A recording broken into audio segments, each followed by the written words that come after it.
Hey everybody, Dr. Nicholas Thomas here. I just recorded a great episode of The Hospitality Spirit with our friend Steven Marx. Steven and I talked about a wide range of issues, including the role of architecture and real estate in the hospitality industry.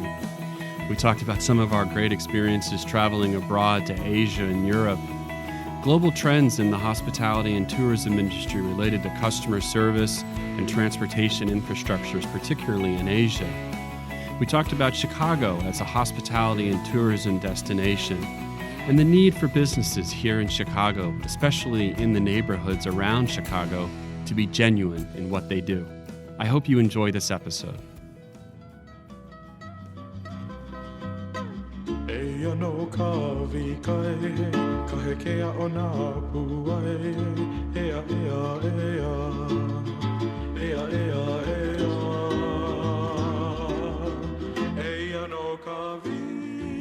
Hey everybody, Dr. Nicholas Thomas here, recording live at the corner of State and Jackson. It's the Hospitality Spirit. Today I'm really excited to be joined by Steven Marx, a hospitality professional based here in the city of Chicago. Steven, good morning. How are you? I'm fabulous. How are you, Nick? Good. It's really nice to have you on the Hospitality Spirit. You and I have known each other for, almost a decade. I mean, since I arrived at DePaul, we've known each other in lots of capacities. And you've been here that long?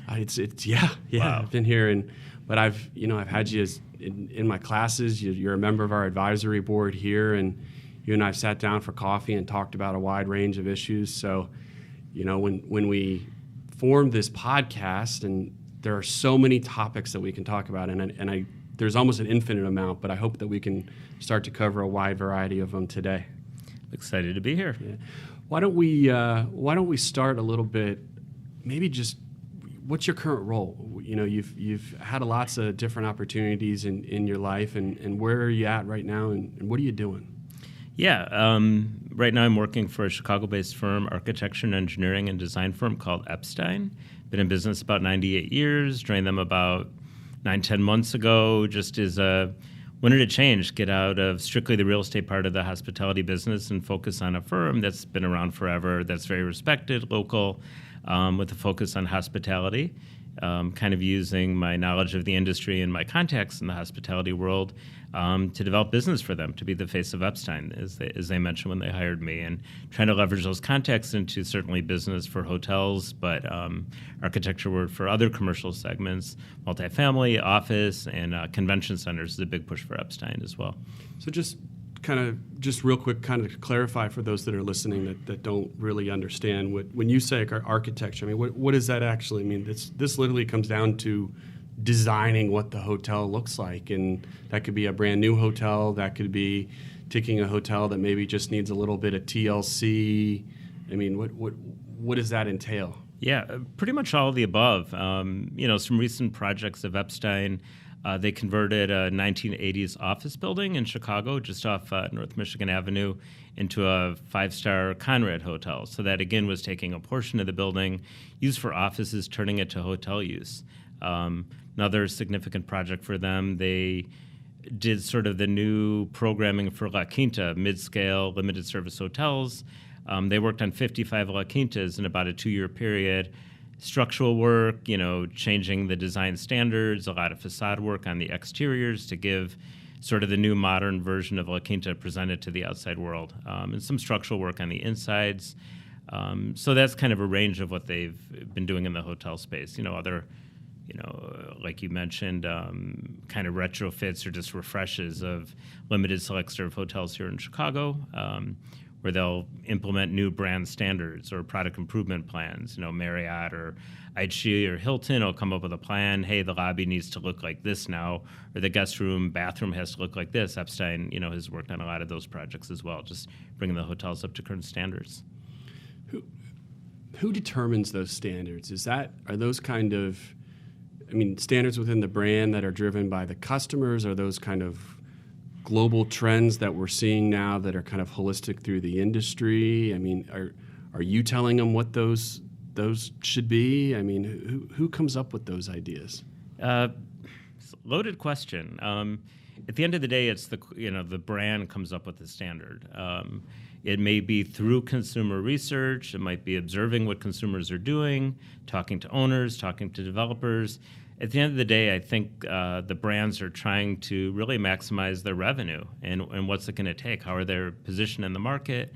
How are they differentiating themselves from the competition? So it's a little bit of friction whenever you're implementing brand standards. The developer wants to do what they want to do for their property to make their property more successful, but that may not always jive with what the brand's telling them to do.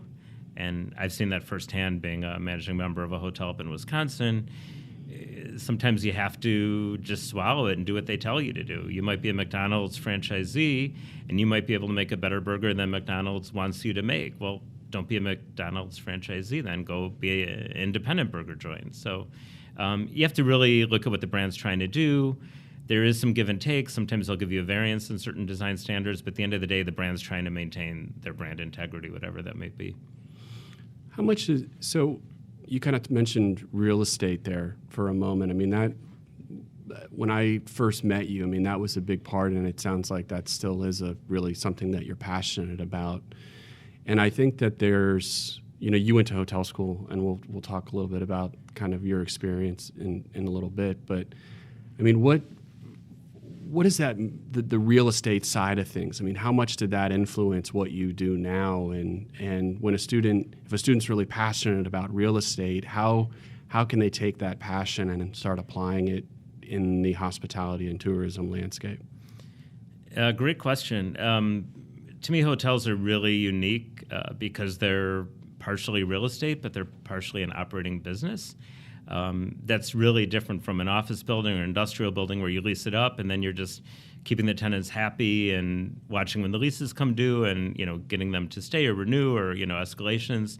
Hotels are so much of an operating business because it's one of the few businesses where more revenue doesn't always mean more profit. And I know I might be going on a little bit of a tangent, but think of a typical hotel restaurant. A lot of them lose a lot of money. They're an amenity for a guest.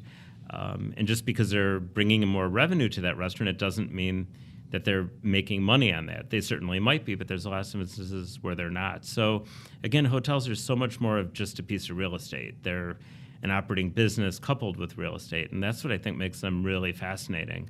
And also the fact that their leases basically are 1 or 2 or 3 nights on average. Unless you're an extended stay hotel, they can adjust to market conditions, market trends, revenue management plays into this. So again, another reason to me why hotels are so interesting. They're not pure real estate. They're really real estate coupled with an operating business. Hopefully that answered. It did. And it's interesting because I talk to a lot of people that go into the hotel industry and they're really passionate about being operators. But when I talk to you, you're really passionate about the real estate side of things. I mean, where did you know when you first got into the hospitality industry that you were going to do the real estate side of things? I mean, where did that passion come from? No, when I first got into the hospitality business, I worked for a lot of companies when I was in college, Four Seasons, Hyatt, Sheraton, independent hotels. And then when I graduated, I ended up going with an independent hotel company, Fairmont Hotels. Back then, there were only 5 Fairmonts. They were owned by the Swig family out of San Francisco, very different company than it is today. They weren't global by any means, and it was much more of a hands-on type company.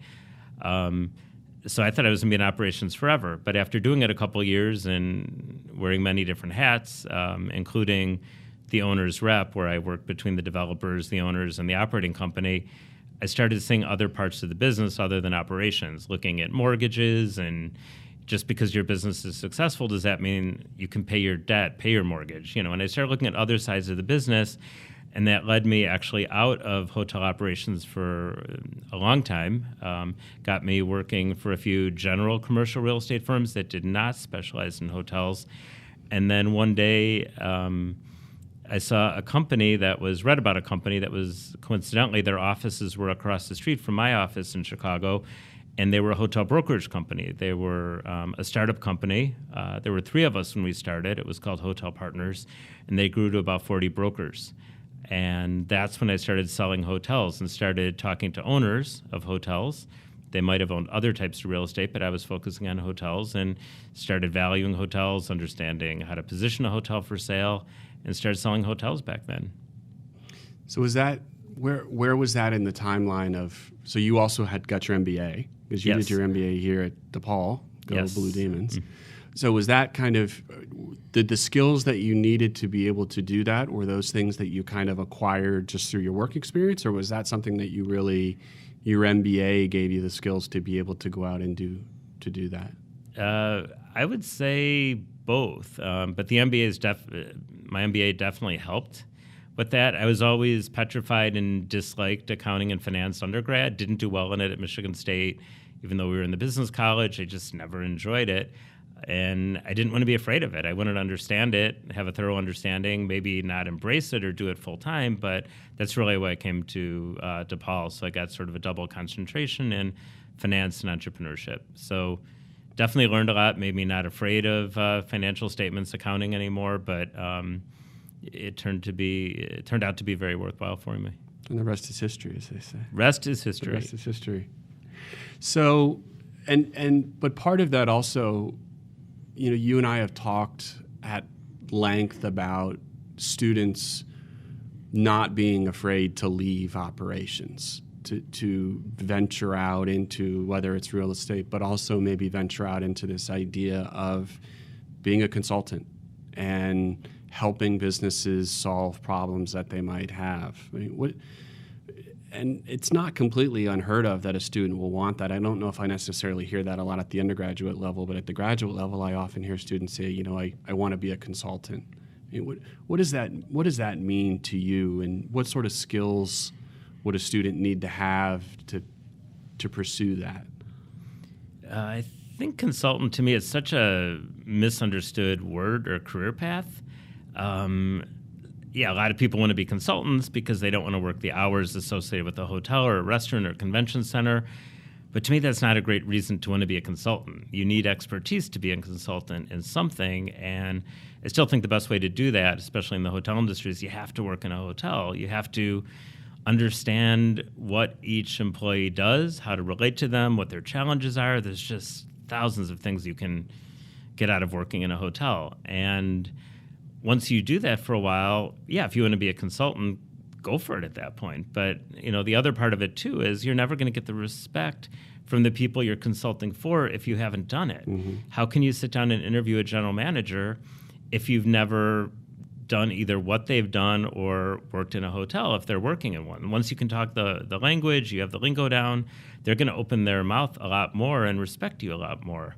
Because I've seen so many consultants that just go in and they're like a threat to the general manager. The general manager might shut down. There's just no respect going on back and forth.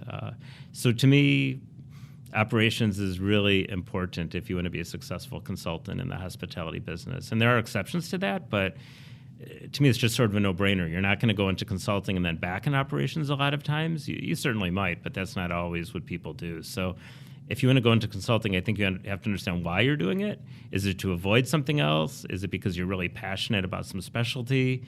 Just kind of an open-ended question, I guess, but hopefully I answered it a little bit. No, you did. I think it as we, as I talk to people on this podcast, we talk a lot about, and it's a recurring theme that keeps coming up, this idea that you got to have this solid foundation in operations.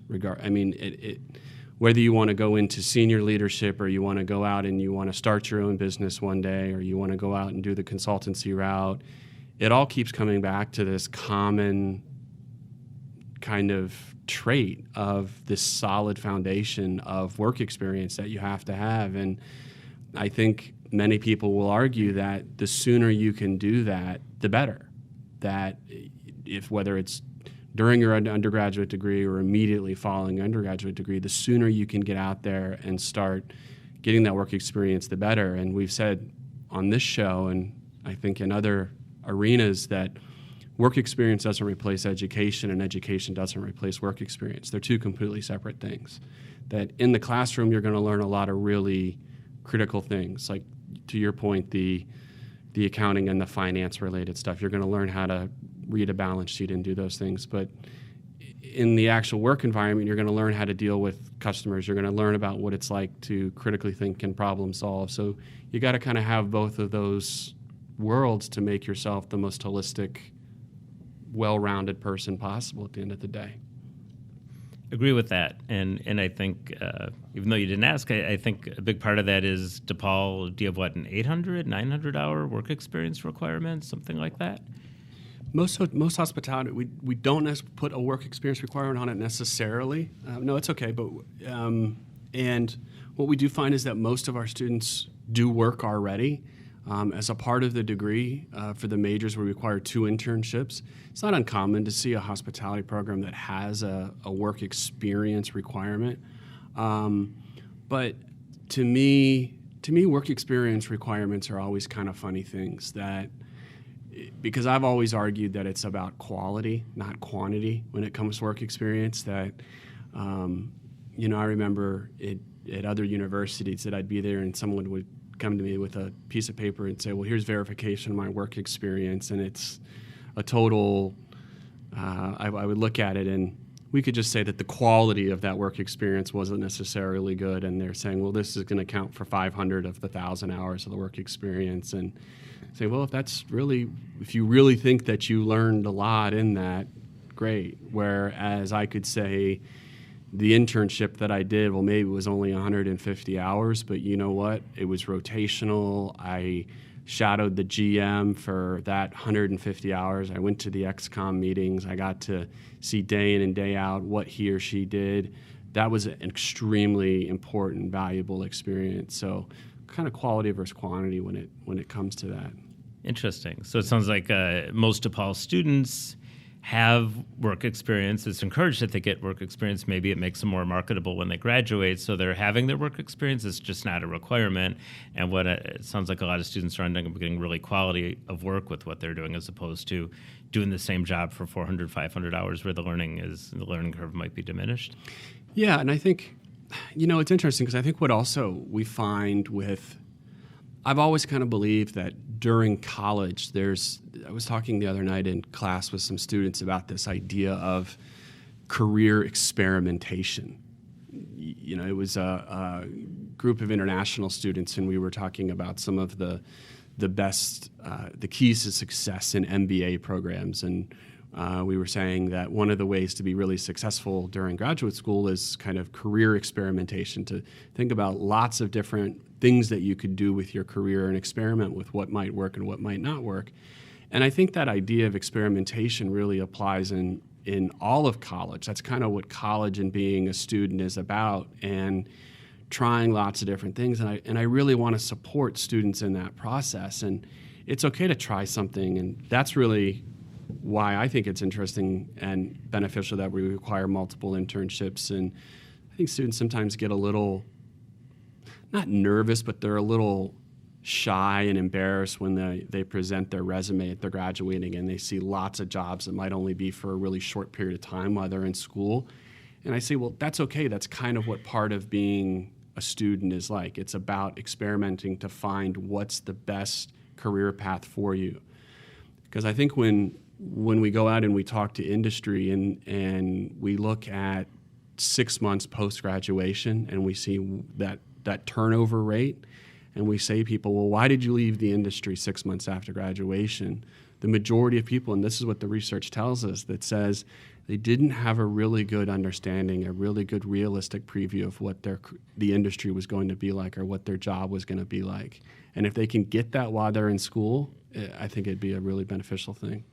Yeah, Nick, I think what you just mentioned, a huge fan of that. I remember when I did my required work experience at a hotel school, it was always important to me to try out a different job every summer. Remember being a front desk receptionist for a Holiday Inn, and then the next summer I was a front desk receptionist for Four Seasons in Boston. So what's the value proposition of each hotel? You can really learn that by doing both positions. And then the next summer, I think I was a busboy room service waiter at a suburban hotel. So to me, the experimentation is a great thing. It's tougher to do that later in your career path or later in life. So to me, I'd much rather have a bunch of kind of diverse jobs if I was a student and learn the differences, see what I like, see what I'm passionate about, as opposed to a lot of my friends that would start out as, an entry-level position in a restaurant. Then they'd move up to assistant manager, then manager, maybe throw supervisor in between. To me, it's another path to take if you really know what you want to do after you graduate, but I think it's a lot more interesting to experiment with different hotels or restaurants or clubs. And again, that's what college is all about, which you mentioned. I think, finding it, I don't think we could have set this softball up any better for this segue. It's all about finding that passion. And you've done things in your career that you're passionate about. And one of those things that, when I first found out about it, I was intrigued about it, and I still am, is the Ignite Curiosity. I'm really, tell the listeners a little bit about what Ignite Curiosity is, and you can plug it. If I was going to put some art on my wall, it would be some of the Ignite Curiosity Instagram posts. Thank you. See, about 10, 15 years ago, I developed a website called ignitecuriosities.com. Basically, the premise at the time when I started this website was just start writing about things I was really passionate about when I started traveling. So I would go to cities like Milwaukee, Madison, Wisconsin, Cleveland, and I love going to those cities, and I would go for work. Yeah, you can go to New York or Washington, D.C. or Los Angeles. It's pretty easy to figure out what to do in those cities, but I think there's so many hidden gems in a lot of these secondary, tertiary cities. I would just start writing about them, 2-3 sentences about each, make it easy for the user of the website to sort them, print them out, give them a direct link to the website for the establishment. So again, my favorite tiki bar, I think, in the United States is in Milwaukee, and it's in a really hidden location. You may not know about it if you go to Milwaukee. So I just start writing about things. I either love the design of the place, I think the owners are great, I think the location is pretty cool. So yeah, that was really the focus of Ignite Curiosities, and I've expanded it to Chicago, New York, LA, some larger cities, just because I know a lot about those cities. But again, it's very subjective. It's very opinionated. I don't make any money on it. I've tried to make money on it, but that's never happened. So I just do it kind of for fun. And I really started doing it when friends of mine would say, hey, I'm going to New York for a long weekend, or Milwaukee. Where should I go? And I would send them these Word documents. And I'm like, I want to learn how to turn this into a website. So I did that. It's growing still. I think there's a renewed interest in cities like Milwaukee, Madison, Louisville. New York Times will write about them all the time, 48 hours in Louisville, where should you go? So I was a little bit of the precursor of that, I think, but I love doing it. I still add to it, like I said. And then I developed an Instagram page 5-6 years ago, as Nick mentioned, and that I just started posting random pictures that I see. I try not to do the cliche pictures of places, but it's never a selfie either. It's never a selfie. I snuck one in of my several hundred photos of me, but I just started posting random pictures of seeing things I see in Chicago or elsewhere, walking down the street. Maybe I'm in a hotel or restaurant, maybe I'm in a train station, and just very few words. And I just post images of things that I find interesting, and I love it. It's just kind of a creative outlet for me, because a lot of times you don't get as much creativity in your day-to-day life as you would like. So everyone take a look at ignitecuriosities.com, the website, follow it on Instagram, and share your thoughts. I'd love to hear what you think about it. It's interesting because it's amazing what you pick up when you just kind of travel, and it almost allows, when I'm looking at it, it almost allows me to almost travel with you vicariously through you. And that's what I think I like about it, that I'm able to see aspects of cities that I might not have seen before. There was an article, or maybe I saw it on Instagram, about an airline pilot, and he goes around and all he does is take pictures of the carpets in different hotels, and that's solely what he takes pictures of, and you kind of just live vicariously through him. And it's amazing the power of kind of social in the way that it does that. There's not really any other interaction than that, and it's kind of just an interesting thing, and I think that's what I love about your page. Yeah, I love that you just said that, because I think I posted my first or second hotel carpet image yesterday during a staycation I had at a Holiday Inn Mart Plaza in Chicago. So, yeah, that's what I love about Instagram. There's so many just obscure sites. I remember some of the earlier pictures I started posting were vacated phone booths. Remember the day when there were phone booths in every hotel lobby and airports? Now we don't have phone booths everywhere. And I just love watching what happens to phone booths. I've seen hotels put floral arrangements in front of them. I've seen them boarded up. I've seen them, a metal plate put in front of it. So for a while I was in a kick of phone booths, just like some people love carpeting, that type of thing. So I think a lot of the obscure Instagram posts to me are super interesting. Don't go to Grand Central Station and take a picture of the main waiting room. Take a picture of something that's a detail at Grand Central Station that, out of context is really quite beautiful. And, the other thing I started doing with Ignite Curiosity is I talked about the focus was really on secondary, tertiary cities. I threw some not weird cities, but more unusual cities that I visited briefly in there, like Havana in Cuba, Shanghai, Reykjavik, Iceland. Those are places I've been that I'm not an expert on. If you're in Havana for 3 or 4 nights or Reykjavik, I'm not an expert. I don't know the best place to go get the best burger or coffee or anything like that, or Cuban cigar, but I might just throw that in Ignite just to keep it interesting and throw a few places that I've been to that might relate to architecture, the urban context, or something like that. Well, and you've been starting to, you and I have kind of talked recently, some of the international travel you've been doing has been awesome, and it sounds like you've got some coming up potentially soon, but it can be very overwhelming to travel internationally and go to a city like Shanghai if you've never been there before. And what's been one of the kind of the places you've been recently that you've just been really inspired by, or what's coming up on your bucket list for travel?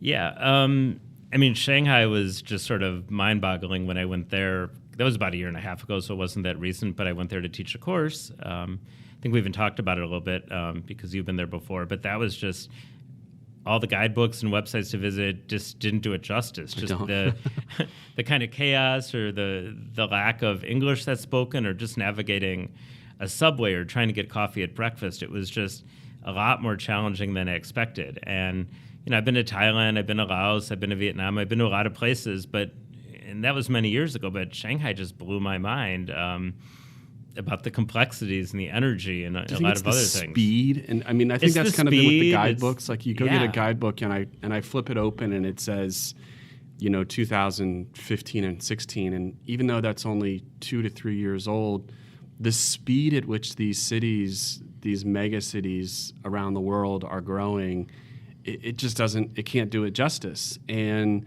I think it lists things like the same old kind of tourist sites that you would have gone to. Let's go visit the Bund, and let's go on the observation tower here, and this is what you should order at a restaurant. But you're right, it doesn't talk about the speed. It doesn't talk about the best way to interact with your hotel receptionist or a cab driver, and just even technology things. I remember going to Vietnam. It was like 20 years ago. I went for an overseas study program, and everybody had cell phones. Like, they didn't have plumbing in their house or electricity, but everyone had cell phones.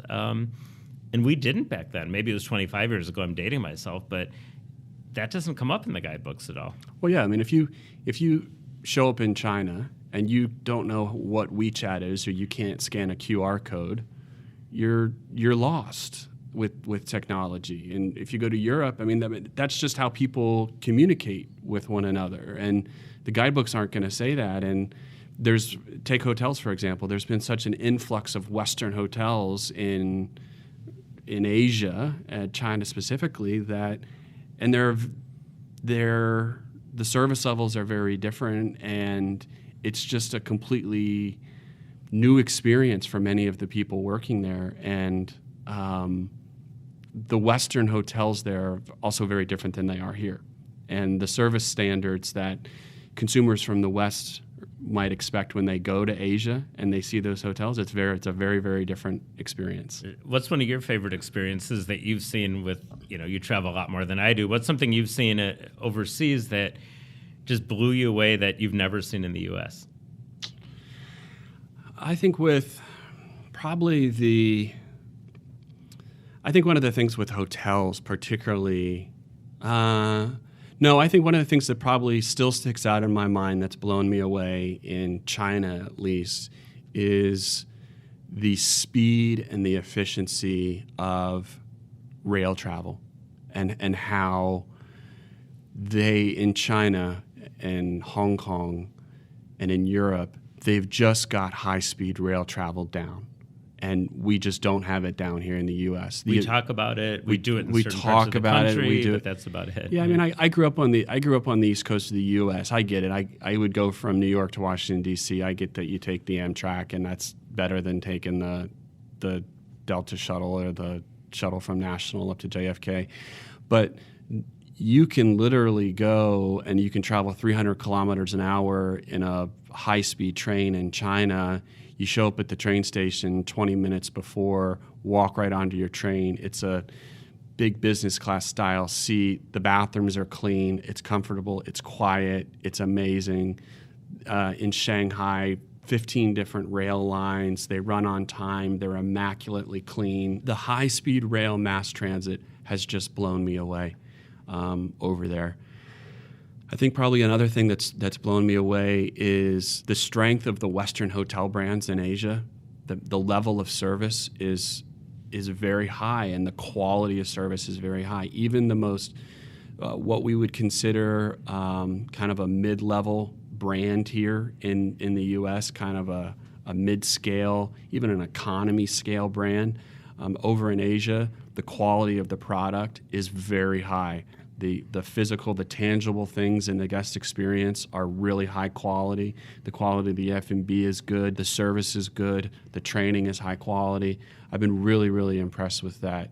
I think the thing that they still need to probably work on a little bit is the consistency of the service delivery a little bit, but I think they'll get there. Yeah, I think that's super interesting. That's one of the things that jumped out the most to me was you can stay at a typical three-star hotel in Asia in a lot of cities, Bangkok, and they're far surpass the five-star hotels here. And a lot of it might be the amenities, it might be the services. They can afford to have more staff. So maybe you're getting 1.5 staff members per guest, where over there at a three-star hotel, where here you might be getting half of that at a luxury hotel. And we just can't compete with that. And the other thing that I thought was just amazing is how we translate a lot of the Asian brands in the U.S., like Peninsula, for an example. I've been to the Peninsula in Chicago, on Michigan Avenue a number of times. I've been to the Peninsula in New York. They're lovely five-star luxury hotels. But you go to a Peninsula in Shanghai, it's the real deal. It's the real deal. It's Hong the Kong, real Bangkok, deal. It's the real deal. It's beyond the real deal. And they'll translate it here. You'll see how those uniforms influence the Peninsula uniforms in Chicago or New York, or the floral arrangements, or the signage, or the patterns on their carpeting, but it just doesn't hold a candle to it, the properties in the U.S. They're still at the top of the game, the top of the market in the U.S., but we just have different budgets, different ownership structures, different return requirements. It's just everything is different. So I love watching how brands are interpreted in this country when something's based in Asia, or the other way around. How do they interpret a Starbucks experience or a McDonald's experience or a KFC experience when you're in Asia? Super interesting to me.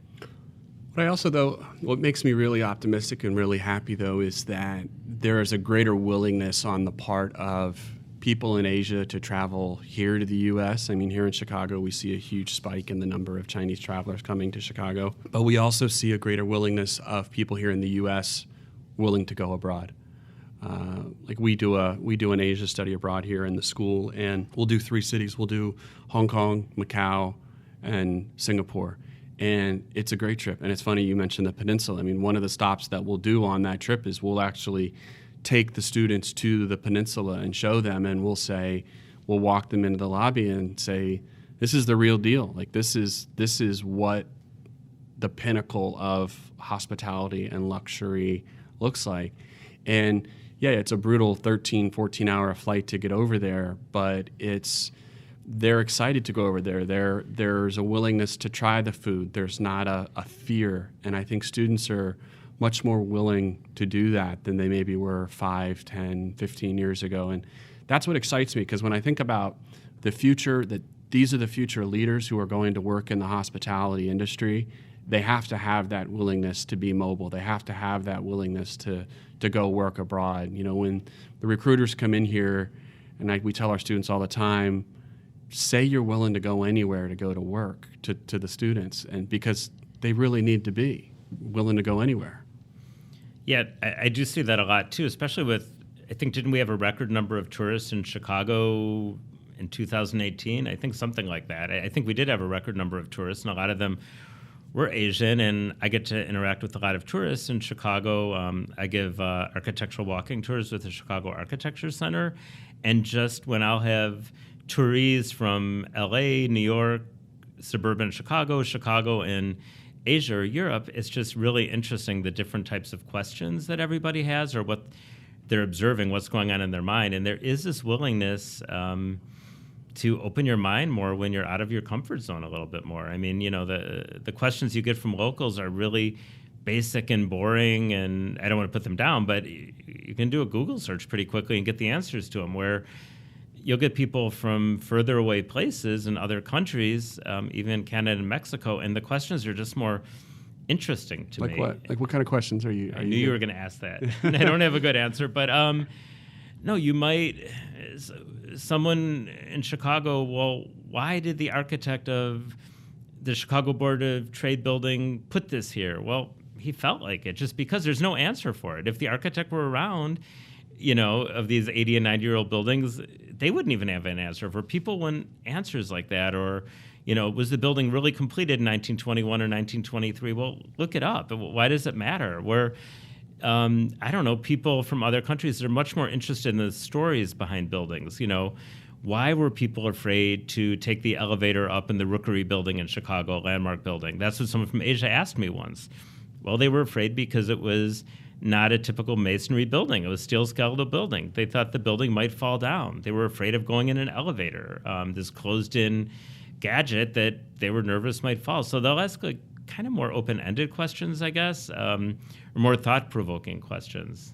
Does that make sense? Or No, it totally does, and that's fascinating. I think it's maybe they're looking for kind of a deeper understanding, and I think that's maybe my experience traveling abroad. Oh, revolving doors. That's another thing that jumped to mind. Like people, you know, every building in Chicago, downtown Chicago, has revolving doors. People were blown away by that. And you'll even find people from small towns in the U.S. that have never been in a revolving door. But Asia or a lot of European countries, whoa, it's like, why do you have revolving doors? Something we take for granted. Yeah. I think it's probably in my experience. My experience traveling in Europe and Asia, I'd almost wonder if I could tie it back to just a greater understanding and appreciation of culture and history and greater meaning. I mean, traveling abroad, you realize that we in the U.S. are a very young country, that we don't have we have a wonderful history. It's a beautiful history. It's a very informative, and we can learn a lot from it. But we're also very young, and if you ever want to start a conversation with somebody in Asia or Europe, ask them about the history, because you'll never run out of things to talk about. You can go on for hours and hours and hours. It's always a great icebreaker when I have international students in my class, for example, to ask them about where are you from, and tell me about your province, and tell me about your family, and where do they originate, because it's so important to them. And there's always just this thirst for knowledge, I think, with people, and it sounds like you get that. Yeah, no, I agree. And even, you know, look at Chicago versus Boston. Boston's been around, you know, Philadelphia is so much longer than Chicago, but go to Asia, go to Europe, it's just a whole different thing that we just can't comprehend or get our hands around. And that's why I think overseas study is just incredible experience for students. And I know DePaul does a lot of that. So you've kind of segued to education. I mean, you're doing a lot in the hospitality industry. I mean, you've had a massive impact in lots of different realms of hospitality that we've kind of talked about, but you're also giving a lot of your time to kind of give back in the educational space as well, in higher education. I mean, you are very involved as speakers in class projects. You serve on advisory boards for schools. You're an adjunct instructor. I mean, what's the desire there? I mean, are you secretly you want to be a teacher? I mean, what's the I'd probably rather be a student than a teacher, Okay. but a teacher's pretty fun too. You have a great job, by the way. Thank you. I don't know. I love staying abreast of what's going on in people's minds, I guess, of any age, of any level, any culture. And I think students are just the most fascinating. There's things that I'm mortified that they say or I hear about or I'm interpreting what they're thinking, but also or at other times the energy that's coming out of them and their ideas or ideals or openness to absorb things. It's really refreshing and energizing. And I guess I love seeing the differences between different schools, whether they're hospitality or business, because I've had opportunities to be at several different schools, teaching or, being a judge on an assignment or something like that. I just love the interaction. And, when I had the students, I had 39 French grad students, business students that were getting a double major in hospitality and business at the graduate level, and I taught them in Shanghai, and their insights just blew me away. 39 French graduate students. It's hard to say. In Shanghai. In Shanghai, okay, in Shanghai. gotcha. Okay. The week before they were graduating, by the way, so they didn't really care much to hear what I was trying to teach them, and they had their final A guy projects. from Chicago teaching 39 French graduate students in Shanghai a week before they're graduating.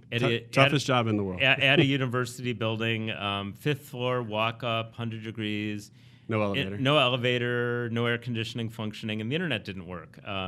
So I could go on from there. But I was absolutely blown away by their class projects. I gave them an assignment for their last day that they had to reimagine a brand that they were passionate about. But it couldn't be a hotel. It had to be something different, even though they were hospitality students. And I wanted them to reimagine it or interpret it into a hotel. And it couldn't be a cliche project. I mean, it couldn't be, we're going to create a Starbucks hotel and give everyone free coffee tastings in the lobby. I wanted them to really look at the essence. And one group of students looked at Zara, the clothing company. Someone else did look at Starbucks. Someone else looked at Victoria's Secret, a pet-themed hotel.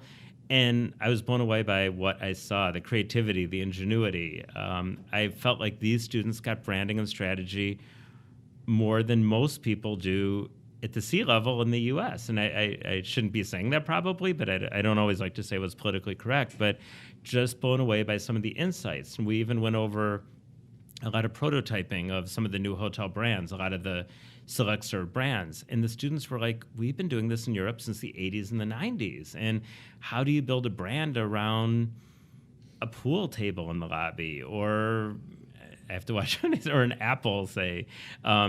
But just some of the insights as to what they want when they travel or what they think travelers want when they travel, it was just mind-boggling. So I might have gone on too much of a tangent with whatever the question was. I guess well, it's interesting to that point, though, because you said the quality was so much different, and I'm wondering, is that because I'm constantly inspired by the students, and every year I'm seeing the innovation ideas, and I'm continuously inspired. Like I'm teaching a technology innovation class right now, and the things that the students are coming up with are very different than what 2 or 3 years ago when I taught the same class are. I mean, I'm wondering that really excites me that this is the wave that we're seeing, and if these students in 2, 5, 10, or 15 years are the ones that are going to be in business and they're the ones that are going to be in the industry, holy cow, like buckle up, because this is going to be some really crazy things that we're going to see. Definitely exciting times. And I mean, robot hotels in Japan aside, like this is going to be really exciting. So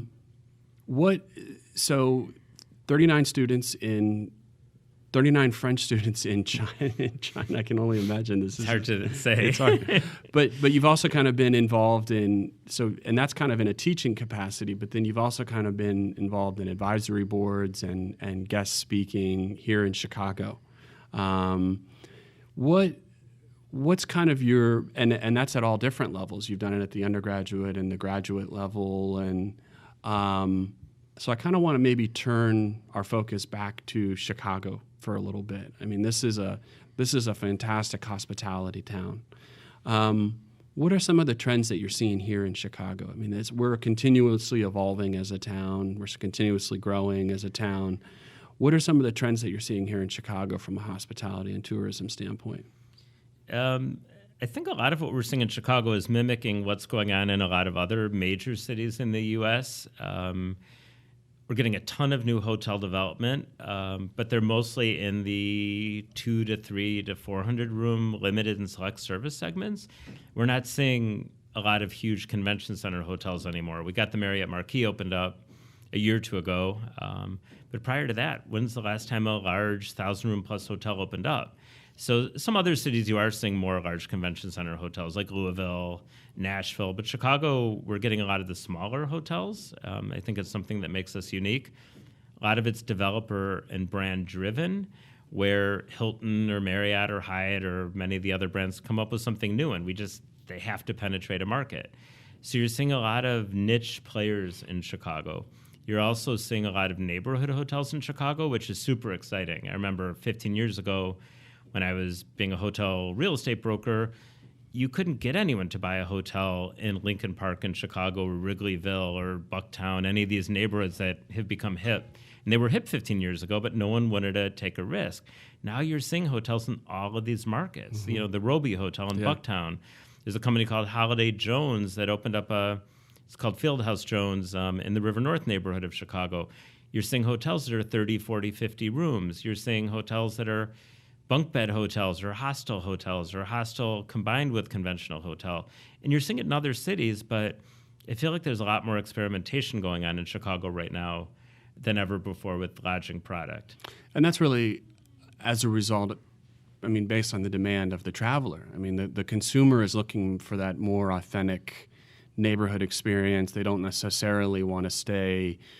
I mean, there still are going to be a large segment of the traveler that wants to stay in the middle of the Mag Mile and do all the shopping, but there are going to be the transient guests that want to stay at the Roby Hotel and get that experience in the neighborhood and eat at the local restaurants. And whether it's in a neighborhood with a great, vibrant music scene or an art scene or other kinds of nightlife scene, that's what they're looking for. Yeah, it's a super good point you just made. Yeah, people want to experience something. You know, I go to a lot of hotel conferences, and a lot of them are geared toward the independent or the non-branded hotels. And, you know, last year everything was about local and authenticity. This year you can't use those words anymore. It's all about genuine hospitality. You know, what does local really mean? You know, your hotel serves a locally brewed beer, but it's really bad quality and no one would drink it. Well, you're local. You can put banners up, but the bartender maybe never tasted it and would recommend it. Is that really what the traveler wants? They want a local experience, or an authentic experience, but they really want genuine hospitality. So that's kind of what everybody's using now. Do you want a local artist to decorate your lobby when it may not be good art? And maybe. So that seems like that was getting to be a little bit overused and a little bit of cliche. So now everything's moving to genuine. But Nick, you mentioned, you know, travelers want like a local experience, a local neighborhood, Bucktown, Wicker Park. I think a lot of hotels that you see opening up in the Central Business District in Chicago, yeah, you're seeing a lot of basic, you know, middle-of-the-road convention-style hotels or business class hotels, but you're also seeing a lot of experiential hotels in downtown Chicago. You know, look at the Moxie. That's Marriott's brand, but that's Marriott with an attitude. It's not for everybody. It's not for the typical Marriott guest, but I think it's super successful what they're doing. You know, you'll see hotels like the Hard Rock Hotel on Michigan Avenue just became, it's called the St. Jane, which is run by a company called Imperium. So you're seeing some just changing going on where hotels are becoming more destination oriented. You know, you're supposed to want to stay at the St. Jane because it's St. Jane, not because of the neighborhood it's in. You know, Detroit, the Foundation Hotel, you wouldn't experience the Foundation Hotel. You know, the location may not be that exciting. It's across the street from the convention center, but hotels, especially in Chicago, there's a lot of new development happening where the hotel themselves is sort of the demand generator. People want to go to this hotel to eat, to drink, to be seen, to co-work in the lobby, that type of thing. So I think there's a lot of really interesting trends going on. Yeah, and I think, you know, what I think is really interesting about let's take the Roby Hotel, for example. I think what they did that was really interesting is, at least here in Chicago, people are very protective of their neighborhood identity. Like, I mean, incredibly protective of it. If you talk to somebody that lives in Ukrainian Village, or you talk to somebody that lives in Bucktown, or somebody that, you know, I used to live in Printers Row, I mean, when a hotel comes in and they can ensure that they keep that neighborhood identity, and I mean, there's almost an aspect of like corporate social responsibility to it. I mean, I hate to throw that word around because there's different uses of it, but there's almost a level of responsibility that they have to that neighborhood, because if they're not accepted by that neighborhood and by that community, because when the transient business starts to decline, they're going to need that local business to come in and go to the restaurants, go to the lounges. When they have friends come in from out of town to visit, they're going to need those referrals to put those heads in beds. And I think that they did a really, really good job of it. The Hotel Lincoln up in Lincoln Park, I think, did a really good job of keeping kind of the integrity of it, to make it, to not just put a kind of a big box hotel just right in the middle, smack dab in the neighborhood, and it doesn't look anything like that. So I think there's an aspect to that. Yeah, you really need, I think, the buy-in from the local community, because they're going to be the ones patronizing your hotel, recommending it. And the tourists or the visitors that are staying at that hotel, they want to mix with the local crowd. They don't want to mix with just other travelers. They want to see restaurants that are busy, populated by, locals. That's going to make them want to go there. And, another great example is the Zachary Hotel up in Wrigleyville. I live right near there, and all the food and beverage outlets are owned and operated, I should say, by local restaurants that have been around. They've been established. They're popular. The hotel does operate one restaurant on the top floor, which is the all-day restaurant, but they've made the decision to outsource a lot of the food and beverage, because 90% of the people going to those restaurants on the first floor, they're locals. And, the hotel guest is also going to those restaurants and is making the Zachary Hotel somewhere interesting to stay. And you mentioned, Nick, the Lincoln Hotel up in Lincoln Park. That was a national budget brand for a lot of years, and then it was converted to the Lincoln. Another hotel up a little bit north of there called the Versi Hotel was another, that was a national branded hotel that ownership changed, and they said, hey, we don't need to pay 12%, 14% royalty fees to a brand that's not bringing us as much business as we could do with our own story, our own brand, our own identity. So growing trend with that everywhere in the United States, I think, but I think you're seeing it more in Chicago than many other cities. Well, with that, before I move on to that, a perfect example is that, that Hotel Lincoln, I mean, I remember when they rebranded it and when it reopened. I remember staying there the opening night of it, or one of the first nights. It might have been the first night that they opened. But waking up the next morning, and it was a Thursday, and the farmers market was going on in the park across the street. And while that was not a farmers market that was a part of the hotel had almost kind of, the tentacles of it had already been kind of built into the community. So the farmers market was almost there, and it was a perfect fit, and it fit really, really well with it. And I think they did a great job. So, with that being said, I got to ask you. We've talked about. So much of what your background is real estate, the architecture side of it. You've worked for a lot of very reputable hotel companies. What is the role of Airbnb and that kind of ownership in all of this? Because does that have? How is that going to impact all this? Because especially in those neighborhoods. That's, I think, the most loaded question you asked me all morning. I could probably spend 8 hours talking about that. Airbnb is here to stay. I think that it has a place, certainly. But the biggest objection that a lot of communities have and hotels have with it is the fact that it's regulated very differently from a hotel. Airbnb, you don't have to comply with ADA, American Disabilities Act requirements. If you're going to serve food, you don't have to have a 3-part sink to clean the dishes. It goes on and on and on. So a lot of people feel it's an unfair advantage Airbnb has. You're not always collecting the bed taxes, which could be 16%. At the same time, a lot of cities are trying to regulate Airbnb so they're safer. They pay their fair share of the bed tax and other things, but I don't want to say it's a lost cause. It's certainly not. But the biggest thing I hear from hotel people and hotel developers is just they have an unfair advantage. From a consumer standpoint, I think Airbnb is giving the consumer something they wanted or longed for forever. They want this personalized experience. And experiential experience. Experiential experience. Sounds redundant, but people use it. But I think hotels are reacting really positively with that. They're trying to give this different experience. And the same person might win a hotel for certain trips, and they might win an Airbnb on another trip. And hotels are becoming more communal. There's some of the big brands right now are introducing almost co-working/hostel concepts. It's happening in Europe right now. So I think it's all just going together. I mean, you go to hotels.com or Travelocity, you plug in what city you're going to, and you're going to start seeing apartments coming up side by side with hotels. So I don't think it is in the next few years, I think it's not all going to blend together, but I think you're going to see hotel companies owning concepts like Airbnb. You're going to see apartment buildings and condominium associations figuring out how to live with Airbnb or not live with it. But right now, everything is just up for grabs, I feel like. And, the one thing I think is for sure, co-living, co-working, it's here to stay. It might get interpreted in different ways by different people. There's a lot of great, one-of-a-kind, unique experiences with Airbnb that people are having that they wouldn't trade for anything. But there's also a lot of not great experiences with Airbnb. What happens when you're going to your business meeting and there's no hot water, or there's the Wi-Fi goes down, or you get locked out of your room and there's no one to let you in, or you're with your whole family traveling somewhere? Well, hotel, you can call the front desk. They're going to move rooms. They're going to probably help you come up with a solution for your Wi-Fi needs.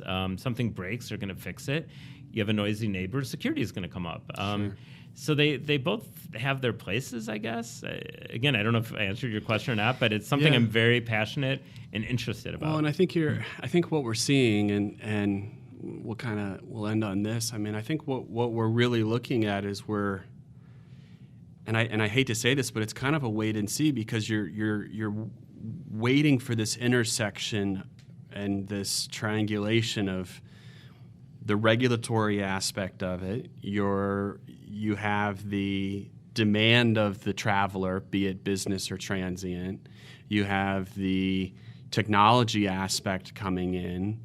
I mean, you have all and you're just kind of waiting to see where all these things are going to intersect. Then you have different states are handling it different ways, and it's just, I mean, I hate to say wait and see, but that's kind of where it is. And I think at the end of the day, the consumer is really going to tell us what the consumer wants is probably going to have a lot more say than we think, because where this upcoming generation, as they start to graduate and as they start to make more money and as they start to travel for business and start having discretionary income and start traveling for leisure, that's really where they spend their money is going to start to drive a lot of this decision making. No, you're 100% right. The consumer's going to speak, and Airbnb, local municipalities, hotel companies, and everyone else, they're going to react. As much as everyone thinks they know the answer, nobody has a clue where it's going to go. Yeah, exactly. Well, Steven, every time you and I get going, I don't think there's enough coffee in the world. You and I could just keep going on and on and on and on. But I really appreciate you taking some time to come in and visit today. And this was we covered a lot of topics today, just like I knew we would. So thank you so much for being here. Nick, thanks for having me. It was a pleasure being here, as always. Recorded live at the corner of State and Jackson, I'm Dr. Nicholas Thomas. Thanks for listening to The Hospitality Spirit.